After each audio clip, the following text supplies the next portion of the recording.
your battleship, the Iowa battleship, was carrying President Roosevelt. Can you tell me that story? What was that about? Churchill and Stalin were having a meeting at the Tehran conference in Iran, and Roosevelt was on the first leg of his journey to Tehran. Instead of flying, he wanted to make the first leg aboard USS Iowa.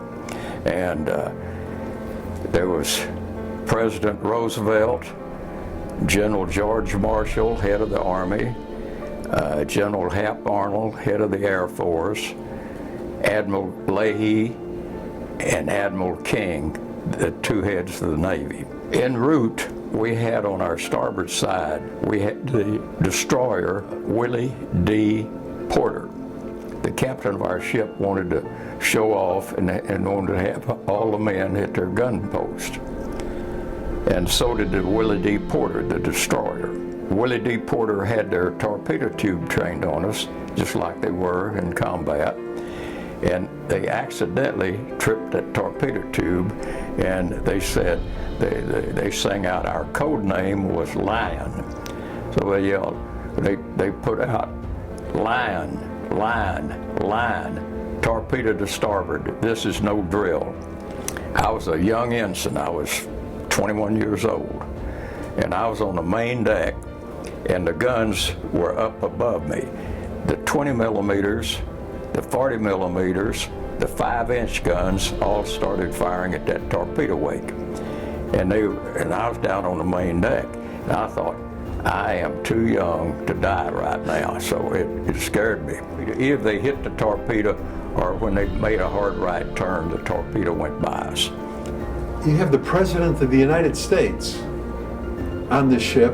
At the time, was it considered that that was actually an assassination attempt?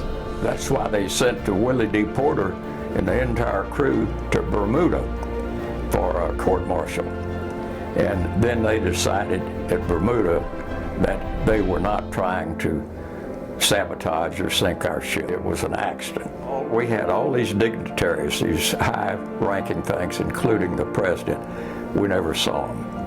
They were up at the front of the ship, went to a little place called Mirs El Kabir, and that's where they let the president and his party off. We went to South Africa to pick the president and his party up on their way back. And after we got to Norfolk, that's when all hands massed aft, because they brought the president out to talk. The chief petty officer rolled him out in his wheelchair, and he gave the speech to all of the crew, and he told us that what a wonderful trip he had and how much he enjoyed being on the Iowa. And he said, I wish I could be with you fellas on the way out, because he said, you're going to be in for a lot of surprises. And we were.